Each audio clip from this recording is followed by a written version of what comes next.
Alors, bonjour à tous. Yvan Cournoyer, président du Club immobilier, en compagnie de Jean-Philippe Claude. Salut Jean-Philippe, t'es là? Salut Yvan. Salut. Donc, ça va bien? Yes, sir. Passez un bel été? Mais on est content d'être de retour. Les vacances qui ont été bénéfiques dans notre cas. J'imagine que c'est la même chose pour vous.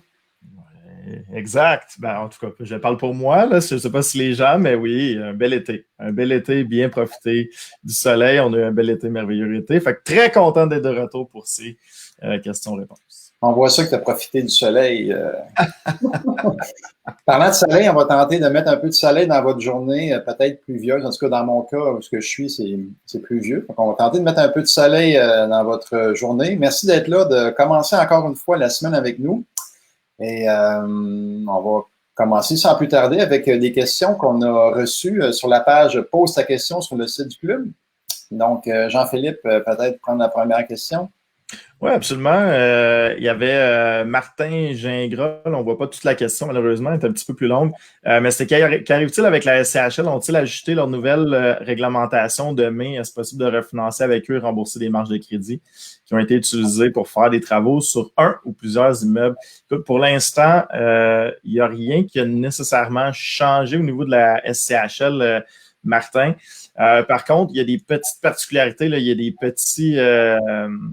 petits, comment dire, des compensations, disons, par rapport à ces règles-là.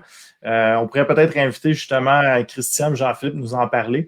Mais ce que j'ai entendu, c'est que ça dépend vraiment du prêteur. Donc, c'est le prêteur qui est responsable de démontrer que l'argent a bel et bien été réinvesti dans le parc immobilier.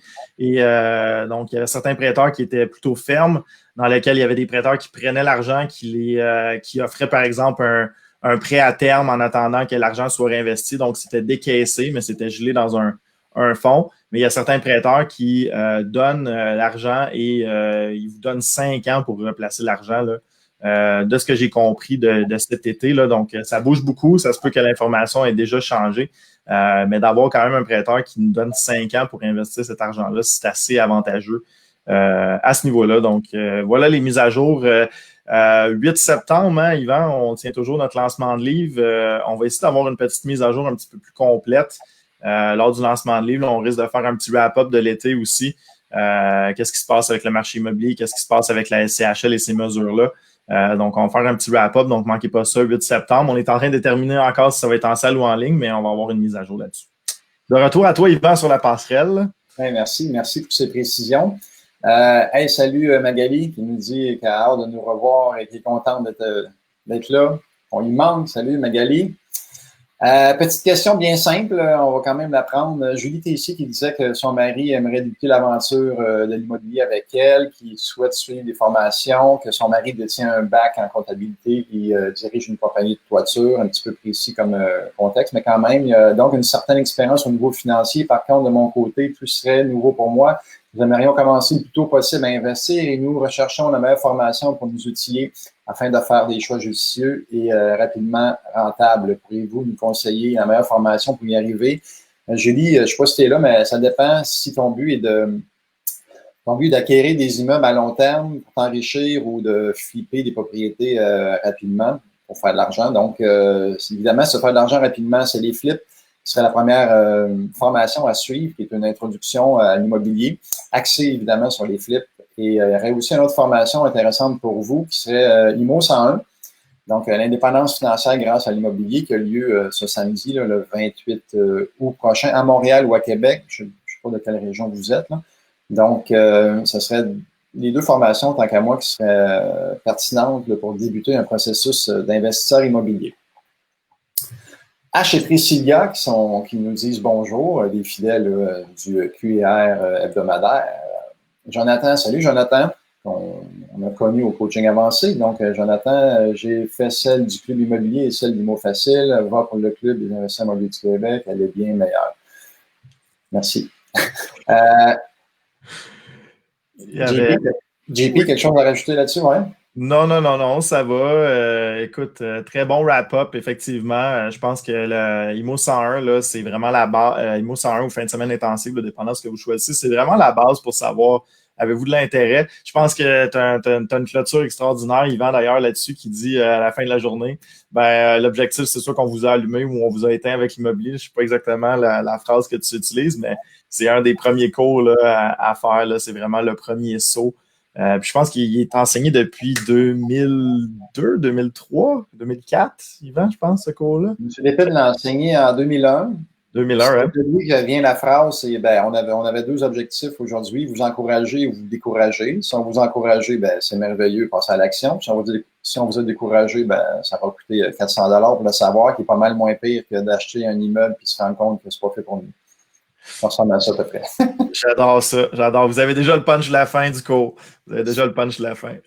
Il y avait H et Priscilla qui posaient la question, quand vous visitez, vous allez regarder un immeuble de l'extérieur, vous faites une offre et vous rencontrez un locataire qui vous demande ce que vous faites ici. Que lui dites-vous, cherchez un logement à louer, que vous venez visiter, essayez d'acheter l'immeuble ou autre chose. Moi, j'ai un début de réponse, Yvan, si tu veux. Tu pourrais peut-être bonifier par la suite. OK, vas-y.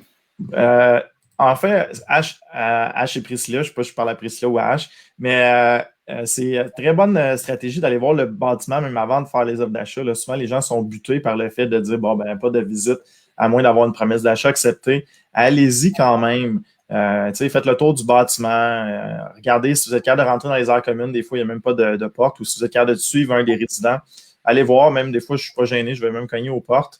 Et je vais aller voir les logements. Donc, je vais juste dire, est-ce que je pourrais juste voir les logements? Je suis intéressé à louer ou autre. Et essayer d'avoir le plus de feedback possible. Ça m'est même déjà arrivé de suivre un livreur Amazon qui est rentré et qui est allé donner le collier à une dame. Donc, j'ai juste demandé si je peux voir le bâtiment. Ça va vous donner peut-être une petite longueur d'avance sur les négociations et l'état de l'immeuble.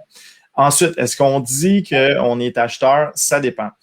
Si l'immeuble est listé, généralement, c'est assez public. Donc, dans ce cas-là, ça se peut que les locataires soient mis au courant. Mais en cas de doute, et si c'est pas listé, donc si c'est hors marché ou si c'est pas listé, c'est une vente privée, dans ce cas-là, vous avez juste à dire que vous êtes quelqu'un de la ville ou que vous êtes quelqu'un des assurances qui viennent faire une vérification du bâtiment ou encore, je viens de vous le dire, juste de dire que vous êtes intéressé à louer dans le bâtiment et de faire à croire que vous voulez louer un logement. Il n'y a pas de problème là. Donc, la plupart du temps, c'est plus avantageux de ne pas dire que vous êtes acheteur, au cas où que ça puisse froisser le vendeur s'il ne voulait pas le dire. Donc, vous faites juste dire à l'agent d'assurance que vous êtes intéressé à louer. Allez-y, tricotez vos histoires, les amis. Donc, Yvan, je ne sais pas si tu avais quelque chose à rajouter là-dessus. Non, c'est vraiment ça de ne pas dire qu'on est acheteur parce que souvent les locataires ne sont pas au courant. Même si c'est listé Centris, je dirais de ne pas le dire quand même que vous êtes acheteur. Oui, c'est public, mais je pense pas que les locataires vont sur Centris pour faire des recherches. Fait que peut-être pas le dire parce que ça insécurise les locataires quand il y a un changement de propriétaire. Ça demande s'ils vont se faire mettre dehors, si les loyers vont augmenter, si le nouveau propriétaire va être un bon propriétaire autant que celui qu'ils ont actuellement. Donc, on ne le dit pas qu'on est investisseur. Et comme dit Jean-Philippe, très bon point de dire assurance, banquier qui vérifie quelque chose, ou un gars de la ville, ou fille de la ville. Donc, on y va avec ça.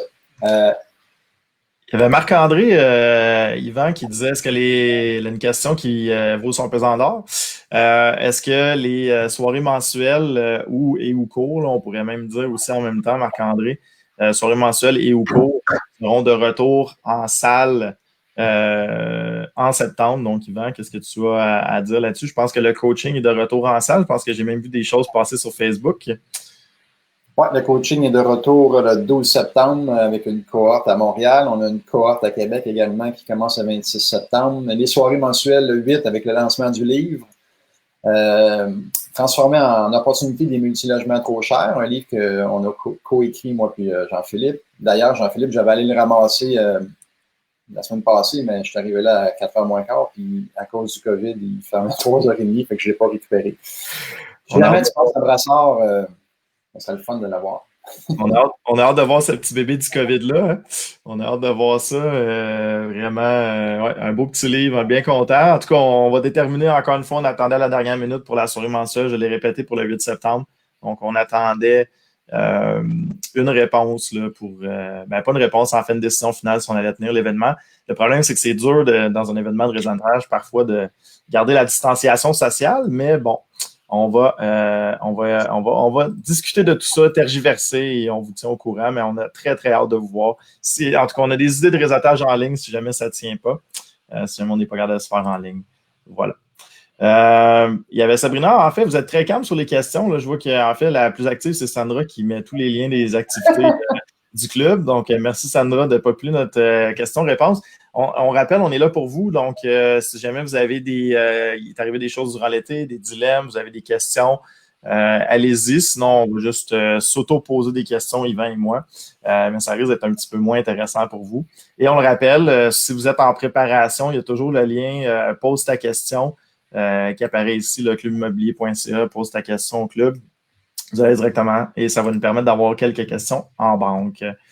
Voilà. Donc, il y avait Sabrina qui disait est-ce qu'il reste des places en attendant encore une fois les différentes places. Excuse-moi, je lis en même temps les questions, Yvan. Là. Il reste combien de places pour la formation de Montréal, effectivement, parce que là, on est assez limité dans les places. Je ne sais pas si Sandra qui écoute en même temps pourrait le dire s'il y a combien de places qui restent à Montréal. Sinon, je ne sais pas si Yvan, tu es au courant pour la formation. C'est Super Sandra qui s'occupe de ça. Super Sandra, tu répondras. Là, il y a Magali qui dit qu'elle a posé sa question, mais je la vois pas. Question, Magali, écoute, je sais que c'est peut-être pour l'assurance ta question, Magali, à ce que je comprends. Tu peux peut-être l'envoyer ici, c'est toujours plus le fun de l'avoir en personne. Ah, voici question. Ah, merci. Question de Magali. Si on a un financement par le vendeur à 100% du prix d'achat, pas de banque, qu'est-ce que j'ai besoin pour closer la transaction au notaire? Document d'entente particulier à signer avec le vendeur, chose importante à vérifier avant l'achat. Donc, Yvan, tu peux peut-être te lancer. Excuse, j'étais en train d'essayer de me démêler dans la nouvelle interface de Facebook. Pas de problème. Écoute, si tu as un financement à 100% du prix d'achat, pas de banque, Magali, c'est la même chose qu'une hypothèque, en fait. Donc, tu vas aller signer une hypothèque qui va s'appeler une balance de vente. En fait, c'est une balance de vente, mais une balance de vente à 100%. Donc, ça va tomber, en fait, une hypothèque de premier rang. Si je comprends bien ta question, tu es financé à 100% du prix d'achat. Donc, normalement, dans ce genre de situation-là, ça va être le notaire du vendeur qui va instrumenter la transaction fort probablement, parce que le vendeur va demander que ce soit son notaire qui rédige le terme du contrat. Mais en réalité, c'est ça va juste être une hypothèque qui va être une balance de vente, une hypothèque de premier rang. Donc, ça vient tout devenir la même chose et ça s'enregistre au premier, encore je me répète un peu, mais au premier rang. Et tu vas signer un document hypothécaire très standard, comme une balance de vente. Là. Donc, tout simplement, la banque est remplacée par l'individu. Yvan, si vous voulez rajouter. Oui, maintenant que j'étais là, je peux me permettre, Magali, c'est plus un conseil que je te donne. Fais bien attention quand tu as une balance, même quand c'est une balance de vente partielle, mais encore plus important quand c'est une balance de vente totale du vendeur, fais bien attention de t'assurer de payer le juste prix. Là. Parce que lui peut te le financer à des très bonnes conditions, tu sais, des bons taux d'intérêt. Là, tu es content, tu ne mets pas de cash. Puis tu dis, hey, wow, j'ai un deal, je ne mets pas de cash. Moi, mais peut-être qu'il t'a levé à 200 000 300 000 de trop, l'immeuble. Fait que, et puis, s'il met un court délai pour le rembourser, 1 an ou 2, toi, tu vas devoir le rembourser dans ce temps-là. Et est-ce que tu vas avoir assez d'argent lors d'un refinancement avec une banque pour être capable de rembourser, dans le fond, le vendeur? À faire attention. Même dans le cas des balances de vente partielle, un vendeur dit « Ah, mais je vais vous financer votre mise de fonds. » 0% d'intérêt, là, j'exagère, mais ça m'est déjà arrivé en passant. 0% d'intérêt, c'est intéressant. C'est alléchant. Par contre, il ne faut pas payer trop cher, comme je disais tantôt. Donc, soyez vigilants là-dessus. Donc, assurez-vous d'avoir un rapport d'évaluation agréé en main qui vient confirmer le prix que vous payez en fonction du marché. Et voilà, Magali, le petit conseil. Il y avait une question de Mélanie, je vais te la laisser quand même, Yvan, parce que tu es un expert des contestations. Quand et comment contester l'évaluation municipale afin de diminuer la taxe municipale? Mélanie Gagnon, qu'on salue bien sûr. OK, Mélanie, la partner qui me pose la question. OK. Quand et comment contester l'évaluation municipale afin de diminuer la taxe? Mélanie, tu le sais, je sais pas, c'est une drôle de question pour Mélanie. Peut-être qu'elle a établi nos questions, peut-être qu'elle avait peut-être qu'on manquait de questions au départ. Donc, c'est une bonne question, je pense, pour le c'est dans la première année du rôle triennal. Donc, là, le rôle triennal 2020, 2021, 2022. Donc, on a jusqu'au 1er mai ou 30 avril de la première année du rôle triennal pour contester les taxes. Donc, c'est pas quand on achète l'immeuble, c'est vraiment première année du rôle. Okay? Donc, si on achète un immeuble, par exemple, en juin 2020, ben, on a passé la date du 30 avril 2020, donc il va falloir attendre en 2023 pour pouvoir contester. Donc, je viens de comprendre que Mélanie, elle alimentait, dans le fond, Elle a fait son rôle d'animatrice, c'est magnifique. Ouais, good. Et il y avait une question très rapide à répondre, malheureusement. Joanie, je m'interroge, j'ai démarré une compagnie, je suis rendu à 100 portes, bravo, premièrement. Bravo, félicitations pour ce beau parc immobilier. Est-ce qu'on devrait s'incorporer ou non? La question est appeler un fiscaliste. Parce que, en fait, ça dépend de votre situation, ça dépend de plein de choses. Ça dépend de votre revenu, ça dépend de votre situation familiale, ça dépend d'un paquet de choses. Essayez. Les gens, souvent, vont vouloir sauver là, quelques dollars là, pour ne pas appeler un fiscaliste pour avoir une stratégie fiscale, alors qu'en réalité, l'impôt, là, c'est notre plus grosse facture qu'on paye à la fin de l'année. Donc, rappelez-vous un peu quand vous faites pas rappelez-vous plutôt, mais les gens vont se battre, là, ils vont parler de leur facture de cellulaire qui ont sauvé 5 là, puis là, j'ai Téléfibre où j'ai sauvé 10 là, j'ai eu un paquet, j'ai sauvé 10 par mois, puis les gens passent une heure au téléphone pour essayer de sauver ça. Alors qu'en réalité, la plus grosse facture, c'est pas notre facture de téléphone, c'est pas notre facture d'électricité, c'est la facture d'impôt qu'on paye à la fin de l'année, qui peut représenter là, entre 20 et 50 % de notre revenu, entre 0 et 50 % mettons. Donc, c'est important d'appeler un fiscaliste. Ça va vous coûter 250, 500 1000 à la limite, mais vous allez sauver 10, 20, 30 000, puis peut-être évidemment beaucoup plus dans une vie. Là. Donc, les conseils qui sont les plus chers, des fois, sont les conseils gratuits. Là. On s'entend, on fait une question-réponse gratuitement. Là, on ne vous donne pas des mauvais conseils. Mais on pourrait vous lancer, dire « Ah oui, Joanie, incorpore-toi. » Puis finalement, dans 5 ans, ça t'a coûté 200 000 de plus d'impôts. Donc, ça vaut la peine d'aller voir un fiscaliste parce que chaque situation est indépendante pour la détention. Mais c'est une fausse croyance qu'on va sauver de l'impôt en détenant en compagnie. Donc là, on peut tout de suite éliminer ça. Là. Les gens disent « Ah, je vais l'acheter en compagnie, je vais sauver de l'impôt. » Pas nécessairement. En fait, la plupart du temps, vous allez payer plus cher. Mais voilà. Donc, c'était mon conseil, c'est d'appeler un fiscaliste. Évidemment, on recommande, on parlait de Mélanie Gagnon tout à l'heure, qui est la conjointe de Richard Damour, qui est évidemment excellent fiscaliste, qui est un formateur, coach au club. Là. Donc, ça vaut la peine de lui lâche un coup de fil. Donc, Yvan, est-ce que tu voulais rajouter quelque chose? Non, on a sauté une question de Frédéric Urtubise. Votre livre sera disponible quand? Ben, il va être disponible lors de la mensuelle, soit en personne ou à partir du 8 septembre, si on le fait en ligne. Là. Que ce soit en ligne ou en salle, ça va être à partir du 8 septembre. Disons le 9 septembre, il sera disponible. Il y avait... Marc-André Lachance, qui avait une question ici. Pour faire la prospection, mis à part l'achat de liste d'adresses pour un type d'immeuble dans un secteur X, dans JLR, où puis-je trouver ce type de liste? Marc-André, je te dirais, là, à moins, Yvan, tu connaisses quelque chose d'autre là, pour obtenir une liste d'adresses, mais dans un secteur X ou JLR, malheureusement, c'est de ce que je connais, du moins, de mon humble connaissance, c'est la seule place où est-ce que tu peux extirper une liste d'adresses. Je ne sais pas si, Yvan, tu as une autre place pour extirper. Non. Je pense que c'est vraiment les seuls qui vont faire ça. Donc, il y a différents outils pour la prospection, là, mais JLR est définitivement le meilleur outil dans ces points-là. Et merci Sandra qui a répondu. Donc, il y avait 8 places restantes pour le coaching et mentorat à Montréal qui débute le 12 septembre. Donc, ça répondait à la question, là. Donc, évidemment, on est limité, là. On est limité par la distanciation sociale, la taille des classes. Donc, n'hésitez pas, là, si ça vous intéresse de sauter. Sinon, malheureusement, ça va attendre à la prochaine cohorte. Et puis, c'est pas pour mettre de la pression, il faut vraiment être réaliste, là. Ces salles-là, normalement, contiennent 140 personnes. C'est le groupe, la capacité du groupe actuel en passant, 140 personnes, mais à cause des distances, comme disait Jean-Philippe, on est limité à 68. Il y a déjà 60 inscriptions. Et c'est pas pour mettre de la pression, mais si vous attendez trop longtemps, ça va être complet là, à cause du contexte actuel. Yvan, une question qui est posée à Jacques, probablement depuis 2001. Que pensez-vous du marché immobilier sur Centris en ce moment, surtout dans le Grand Montréal, des MRB, MRN très élevés? Qu'en pensez-vous? Devrait-on continuer à rester discipliné ou va-t-on arriver à un point où des MRN de 25 et plus deviendront la norme? Donc, on parle d'un marché très élevé. Yvan, je pense, est-ce que tu veux te lancer pour H et Priscilla? Est-ce qu'on devrait continuer à se discipliner?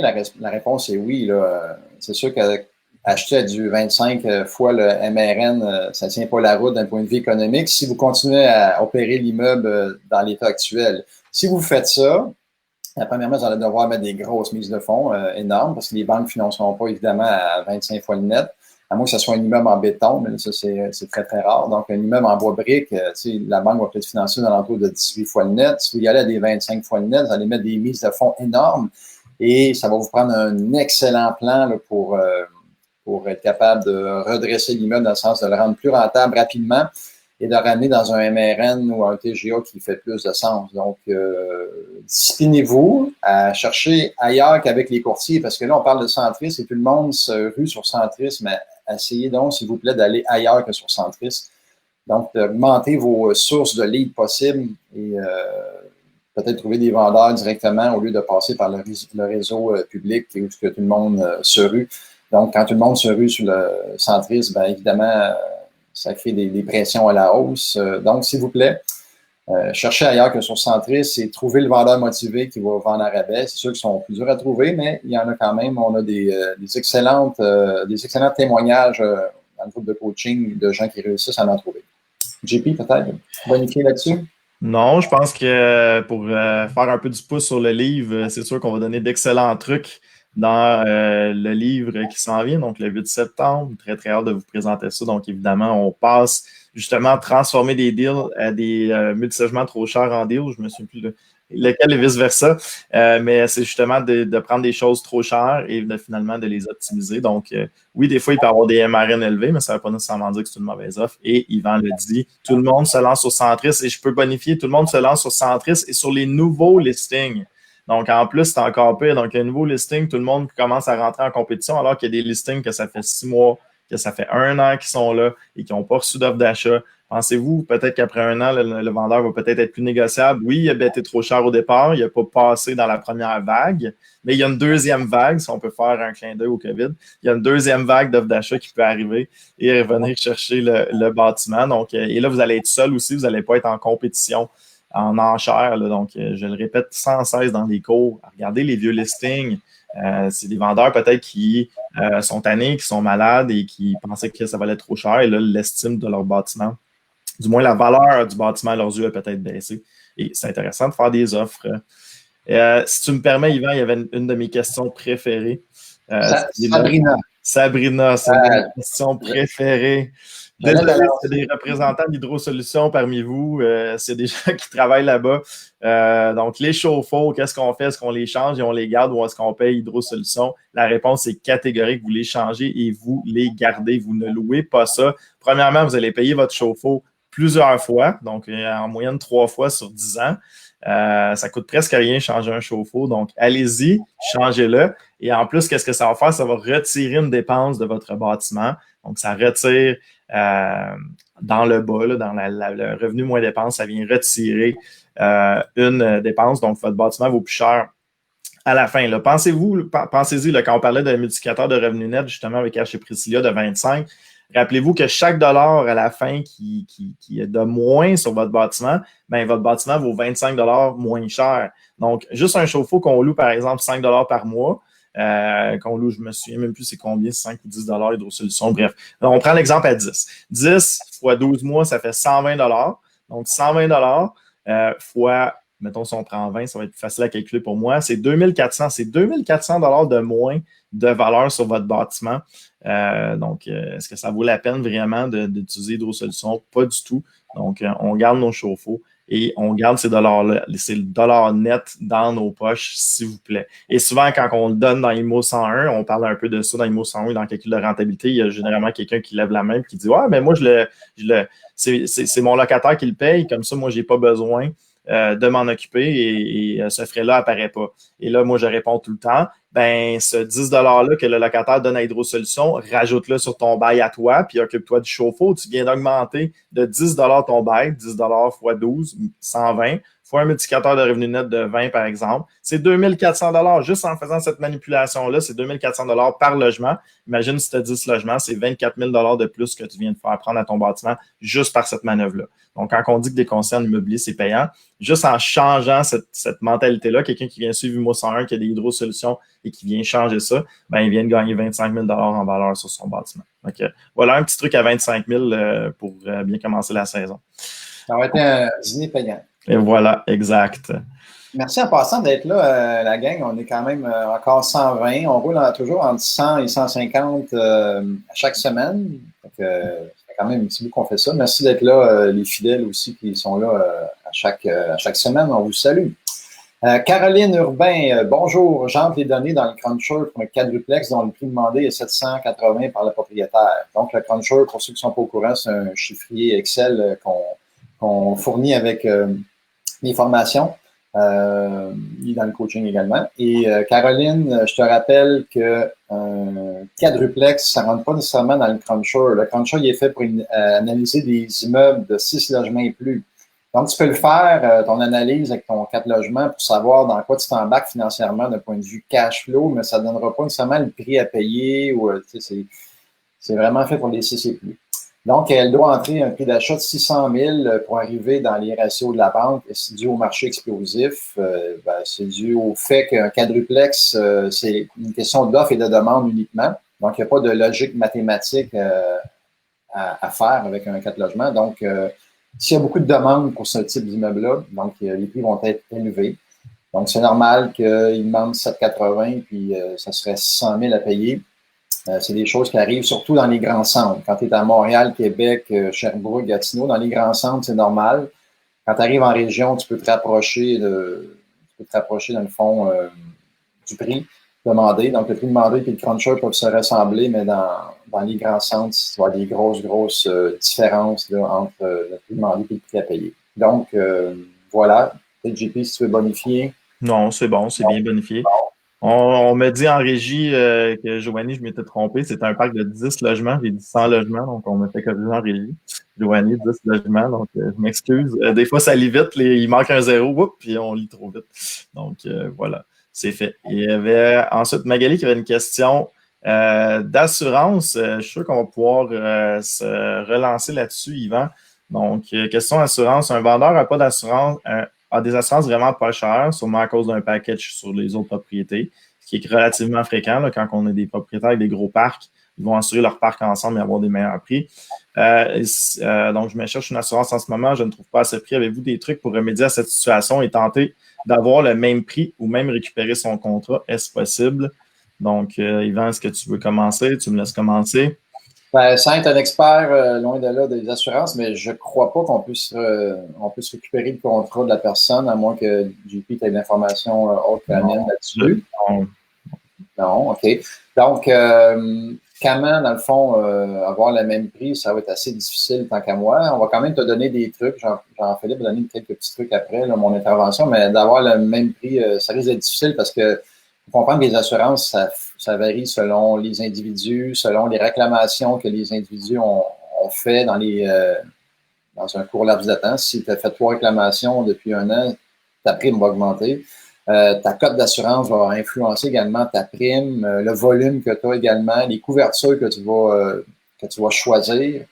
Donc, tout ça va influencer ta prime. Donc, je pense pas que tu vas avoir la même prime que lui, mais peut-être que JP aurait quelques petits trucs à te donner pour réduire cette prime-là. Peut-être commencer par utiliser la même compagnie qui a assuré. Donc, déjà là, ça l'aide parce que la compagnie a assuré le bâtiment pendant un certain temps, donc ils sont au courant du bâtiment. Ça va éviter deux choses. Ça va éviter parfois, on va prendre une assurance qui est moins chère, mais après ça, il y a une visite d'un inspecteur et là, il y a un paquet de listes de travaux à faire sur la propriété dans lequel l'assureur n'est pas content. Donc, quand on prend la même compagnie, peut-être on va s'échapper à cette inspection-là. Donc, la compagnie est déjà au courant. Mais disons que le truc principal que je dis, regardez vos franchises. Les gens, souvent, ils vont mettre des franchises trop faibles. Ils vont mettre des franchises de 1 500 ou 2 500 $ pour un bâtiment. Mais augmentez vos franchises, là, 5 000, là, soyez pas trop inquiets. Puis moi-même, des fois, je les pousse des fois à 10 000. J'ai déjà vu plus que ça. Mais en augmentant les franchises, ça vient évidemment diminuer la prime. Et pensez-y, si vous avez un dégât d'eau là, de 5 000 $ dans un bâtiment, vous allez le réparer, ce dégât d'eau-là, ou ce problème-là, ou ce petit incendie. Là, 5 000 $, c'est vraiment un petit incendie, mais vous allez le réparer parce que vous n'allez pas faire de réclamation. Parce que si vous faites une réclamation par la suite, ben, vous allez avoir une réclamation à votre dossier. Donc, ce bâtiment-là va commencer à coûter plus cher d'assurance et les autres bâtiments également que vous allez souscrire parce que vous allez être flagué, entre guillemets, avec une réclamation. Puis encore là, on n'est pas expert en assurance, là, loin de là, là. Donc, il y a peut-être des courtiers en assurance qui peuvent donner des trucs. Moi, je vous dis, là, d'un point de vue d'investisseur immobilier, qui a déjà eu un incendie majeur. Donc, j'ai eu quelques comment dire, poliment, mais quelques frictions avec les assurances. Mais bon, donc la prime, si je reviens à mon sujet, donc la franchise, on l'augmente parce qu'on ne veut pas faire une réclamation puis que par la suite, ça s'implique à notre dossier. Généralement, ça fait une franchise plus basse. Et pensez-y, hein, quand que, là, je mélange tout le temps franchise, prime, désolé. Franchise, c'est le montant que ça coûte. Prime, ça va coûter moins cher.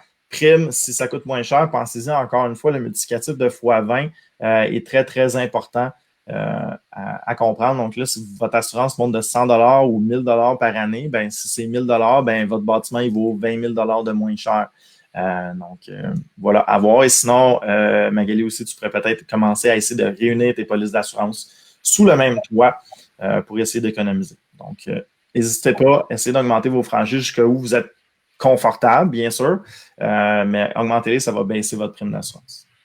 Peut-être Magali, si tu es capable, en général, de passer par un courtier en assurance, c'est toujours préférable tant qu'à moi, parce que si on passe directement par, je sais pas, l'assurance Desjardins, ben, si en cas de réclamation, ben, celui qui va s'occuper du dossier, il travaille pour Desjardins, il n'est pas nécessairement là pour vous, entre guillemets, il est plus là pour sa paye puis Desjardins.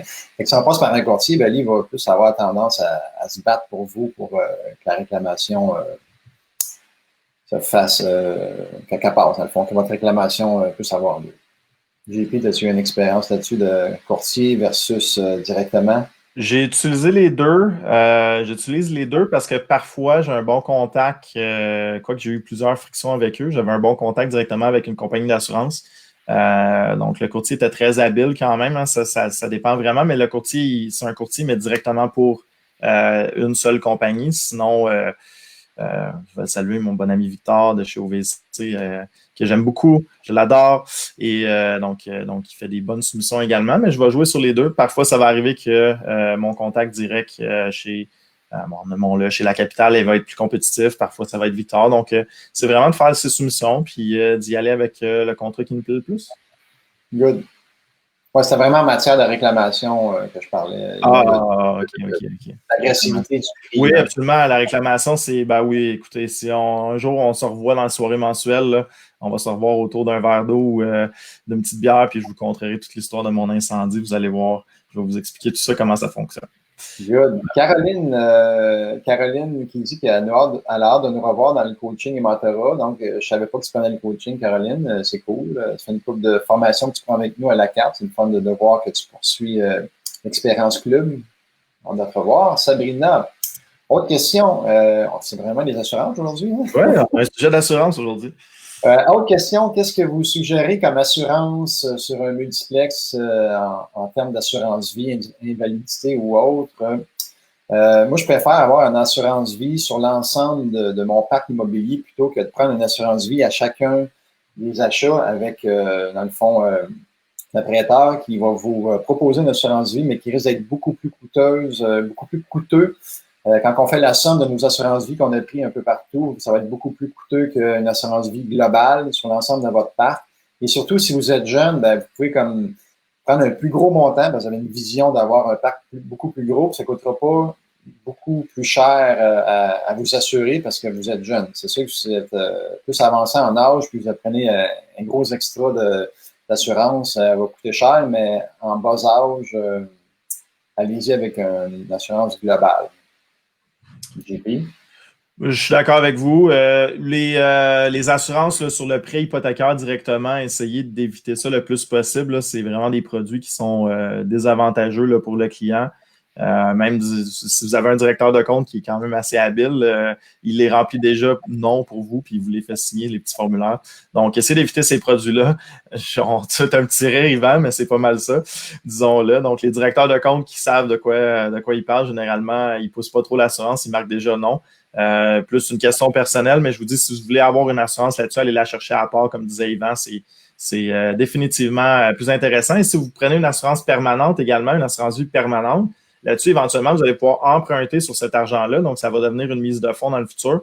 Donc, ça pourrait être intéressant d'utiliser une assurance vie permanente versus une assurance vie temporaire là, ou une assurance vie sur un prêt hypothécaire. Assurance vie invalidité, on n'en parlera pas. Là, je sais qu'elle était dans la question, mais ça, c'est vraiment une question personnelle à vous. Là. Voilà. Il y avait Guillaume, ensuite, qui avait une question. On parlait encore de Montréal. Hein? On se fâche contre le marché de Montréal. Donc, je sais qu'on n'est pas en Québec.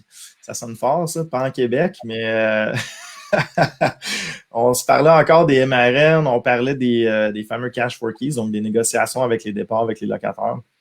Guillaume, je vais te répondre, puis ensuite, Yvan, tu pourras bonifier si tu veux. Il n'y a pas juste ça, Guillaume. Tu sais, les gens voient souvent les optimisations en rénovation, en négociant avec le locataire. Il n'y a pas juste ça. Dernièrement, je suis en train de regarder un projet où est-ce qu'il y avait quelque chose d'intéressant, où est-ce qu'à l'arrière, il y avait seulement un étage sur le bâtiment. Il y a une possibilité d'en rajouter 2. Donc, on est en train de regarder ça avec Dave, avec Sandra, avec mon ami Nicolas également, pour nommer mes partenaires. Donc, on est en train de regarder ça et là, on peut rajouter des étages à l'arrière. Donc, on n'a pas besoin de faire une négociation et on va augmenter la volumétrie du bâtiment. C'est un exemple, c'est juste pour te dire qu'il n'y a pas juste ça. Les gens sont souvent bloqués sur les loyers, mais essayez de penser au potentiel du bâtiment. Est-ce qu'il pourrait avoir une conversion en Airbnb? Est-ce qu'il pourrait avoir un agrandissement comme on fait? Est-ce qu'il pourrait avoir une subdivision du lot? Il pourrait avoir plein d'autres choses. Mais oui, effectivement, c'est très souvent de la négociation. Mais le potentiel en vaut souvent la chandelle. Là. Je vous dirais que généralement, dans les projets à Montréal que je fais, j'ai toujours un retour sur investissement sur 1 an. Donc, on réussit à récupérer tous les capitaux sur 1 an. Donc, oui, c'est cher, mais ça vaut cher aussi après. Donc, voilà. Yvan, je ne sais pas si tu veux bonifier. Non, je pense que c'est complet, clair. Voilà. En passant, on se dirige également vers la fin. Là. Le dessert bientôt, déjà 12h40. Donc, dans une dizaine de minutes, on va devoir vous quitter. Donc, on va prendre quelques questions encore et petit mot de la fin et on va quitter. Donc, Guillaume Méthode, est-ce que les rénovations... non, ça, tu en as parlé, on descend. Carl Brouillette, bonjour. En examinant les dépenses d'un achat potentiel, le prix des assurances semble beaucoup plus élevé par rapport à la norme. Les prêteurs accepteraient-ils de financer selon une soumission obtenue, considérant que quelques milliers de dollars de moins peuvent faire augmenter la valeur économique? Oui, effectivement. Tu peux toujours avoir une soumission d'assurance avec des couvertures au minimum qui sont exigées par le prêteur, évidemment. Donc, tu ne peux pas aller en bas des exigences du prêteur, mais tu assures la propriété au minimum de la couverture et une fois que tu as eu le financement, peut-être que tu pourrais appeler l'assureur et faire changer, dans le fond, ton assurance et obtenir un prêt plus élevé avec une soumission plus basse. JP adore cette technique. Exact. Donc là, ça commence à aller, les questions. Oh, mon Dieu, on a dégêné les gens. Hey, Danny Di Vincenzo de Ziplex. Hey, merci, Danny, d'être là. On est toujours content d'avoir des visages qu'on connaît. C'est super le fun. Sabrina qui disait merci. Il y avait une question. Rima qui a bonifié la question du Hydrosolution, je vais répondre, c'est très rapide, là. Rima, le 10 que le locataire donne à Hydrosolution versus le 10 qu'il donne à ton bail, il n'y a aucune raison pourquoi que le locataire ne voudrait pas faire ça, là. C'est que donc, lui, il va écrire un chèque au lieu de 2 chèques. Donc, il n'y a pas vraiment de problème là, à basculer d'un compte à l'autre, là. À moins que vous ayez vraiment un locataire mal commode. Donc, à la limite, faites-vous un rabais, 8 d'un côté versus 10 de l'autre. Donc, ça va être très rapide à signer. Donc, non, il n'y a rien qui peut être contesté par la régie là-dessus. Yvan, est-ce qu'il y avait une question qui t'interpellait? Marc-André, pour l'achat d'un premier plex, si ce logement est plus, est-ce qu'il y a une distance maximale entre ta résidence et le plex? Ça va dépendre de qui va faire la gestion, puis ça va dépendre du type d'immeuble. Si c'est un immeuble que tu gères toi-même, puis qui est vieux, qui est time consuming, puis qui est à 45 minutes de là, ça va prendre quelqu'un sur place ou un gestionnaire qui va s'en occuper parce qu'au début, tu vas être motivé, tu vas y aller, là, c'est le fun pour revenir immeuble, mais à la longue, tu vas trouver ça long et loin et difficile à rentrer dans ton horaire aussi parce qu'on est tout occupé. Et 45 minutes y aller, 45 minutes à revenir, plus le temps que tu passes là, c'est pas toujours évident à mettre dans une horaire, surtout si vous êtes salarié et pris dans le bureau. Donc, conseil de base qu'on dit souvent, là, mais essayez de rester à maximum 30 minutes de chez vous. Quoique, il y a des gens qui contournent la règle, puis ça va très bien dans leur cas, mais ils ont vraiment des bonnes compagnies de gestion. Je pense, entre autres, à Jérôme Pelletier, qui a fait un témoignage au club, puis lui, il achète Montréal, il a acheté un 144 logements à Québec, il y a un 21 logements au Témiscouata. Tu sais, lui, la règle du 30 minutes, il a passé outre, puis ça va bien, là, parce que la dernière fois que je l'avais vu, ça allait bien. Mais habituellement, on tente de rester proche de nos investissements, là. Okay. Ouais, surtout quand il y a de l'optimisation. Moi, je peux en parler. J'ai une 60aine de logements à Saint-Hyacinthe en restant à Vaudreuil, donc c'est 1h15 de route. Donc, c'est sûr qu'en cas d'optimisation, on essaie d'être plus proche.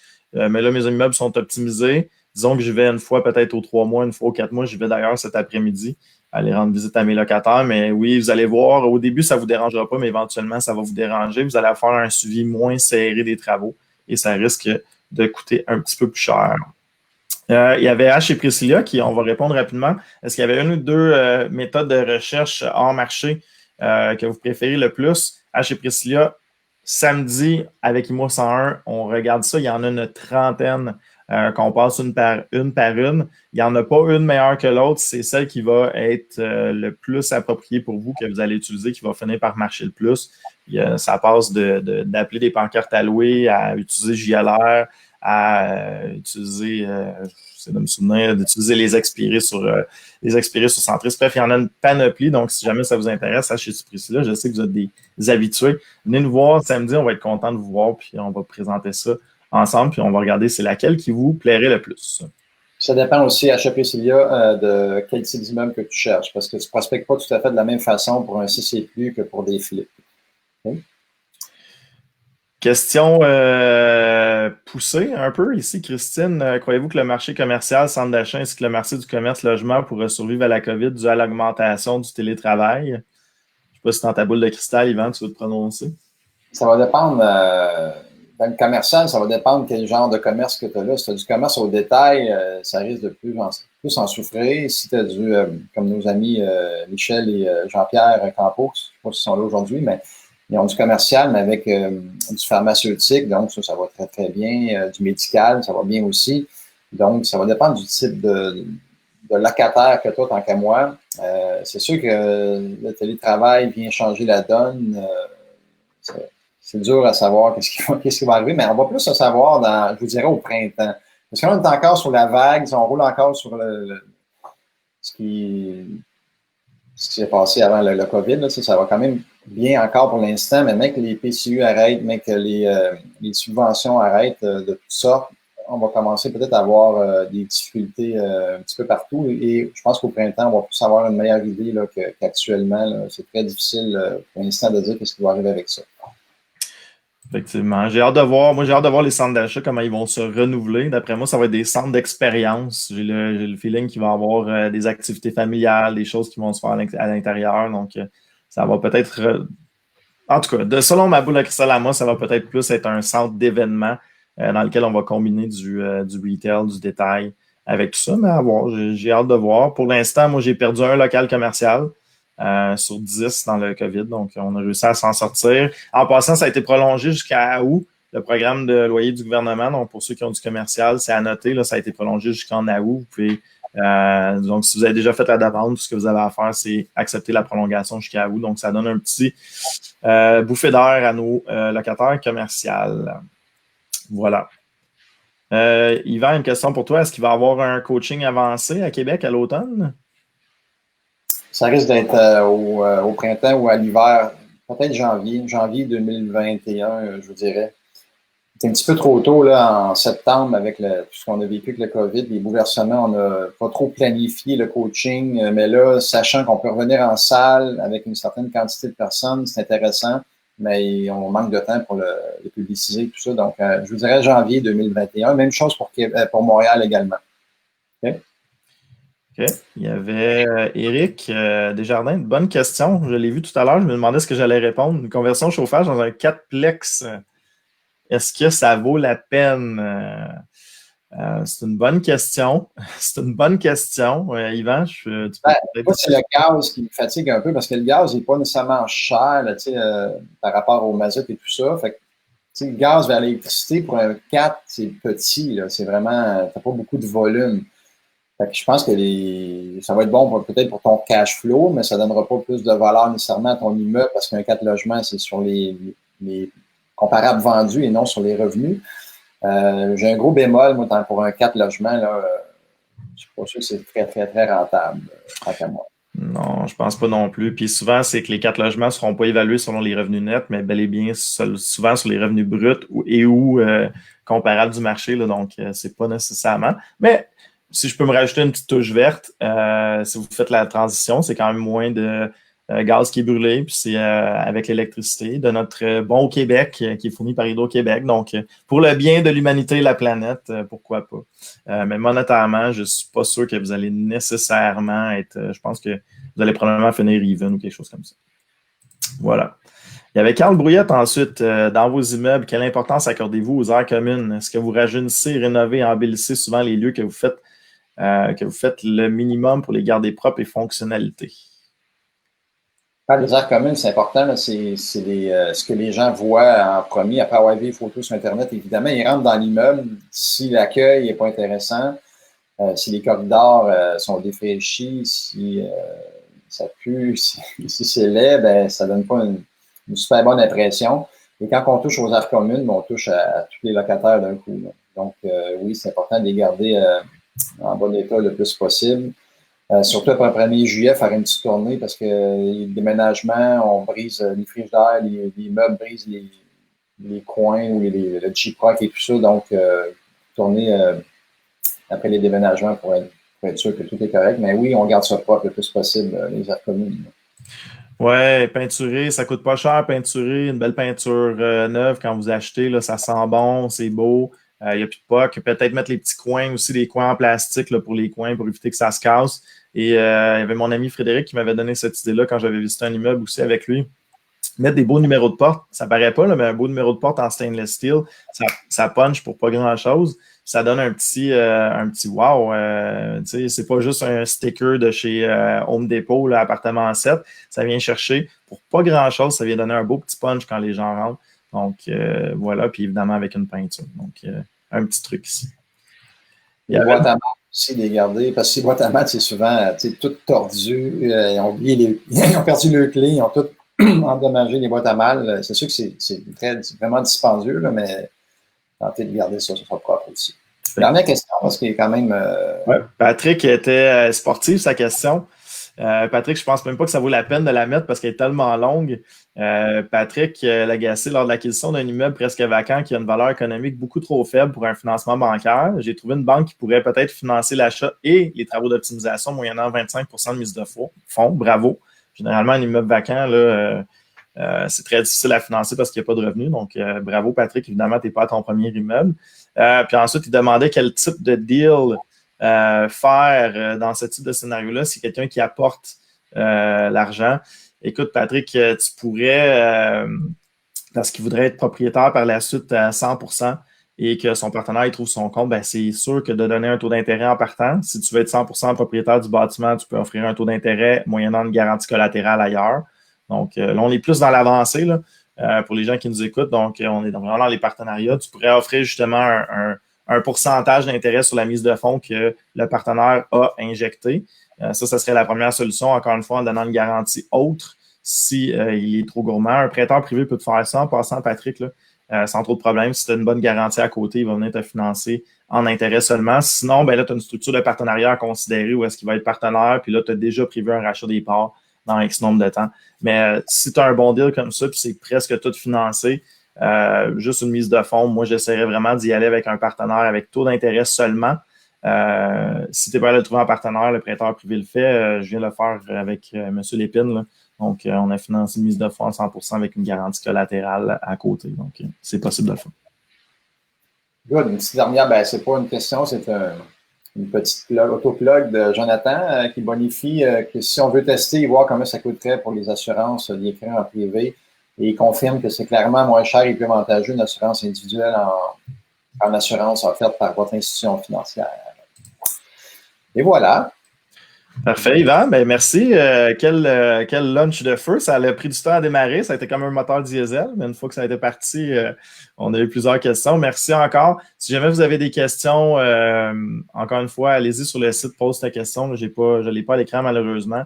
Mais pose ta question sur la page du club. Vous allez voir, vous n'allez pas le manquer. Écrivez la question. Et on est toujours content de vous voir. On a monté jusqu'à 120 personnes. On est autour de ça aujourd'hui. Super content de vous voir. On a eu plein de beaux commentaires. Merci pour les remerciements. On est toujours content de le faire bénévolement pour vous aider dans votre carrière d'investisseur immobilier. Si on finit avec le club, Yvan, avec les activités à venir. On a une formation d'offre d'achat en direct mardi ou mercredi. Je n'ai pas la date exacte. On a également la fin de semaine intensive le 28 et le 29 août prochain à Montréal et à Québec, comme on voit à l'écran. Un coaching le 12 septembre à Montréal et un le 26 septembre à Québec. Tardez pas, là, comme j'ai dit tantôt, tardez pas à vous inscrire parce qu'on est dans la situation COVID limitée par les salles. Sinon, ça ira en janvier. C'est pas un problème là-dessus. Merci beaucoup. Merci, JP, de ton temps encore une fois. Toujours fort agréable. Ah, pardon, j'ai manqué. Fort agréable de partager le dîner avec toi. Toujours un honneur de partager le dîner avec un pilier de l'immobilier que tu es, Yvan. Bien sûr. Merci beaucoup à tous. On se revoit dans une formation ou dans un prochain live la semaine prochaine. On va avoir Gilles Laferrière avec nous la semaine prochaine, le 31. Sinon, on se revoit dans une mensuelle, soit en personne le 8 septembre ou peut-être virtuellement le 8 septembre. On ne sait pas encore. On va décider ça ce soir à 6 h, moi et JP. OK, merci à tous. Bonne fin de dîner, bonne digestion. On se revoit. À bientôt. Bye.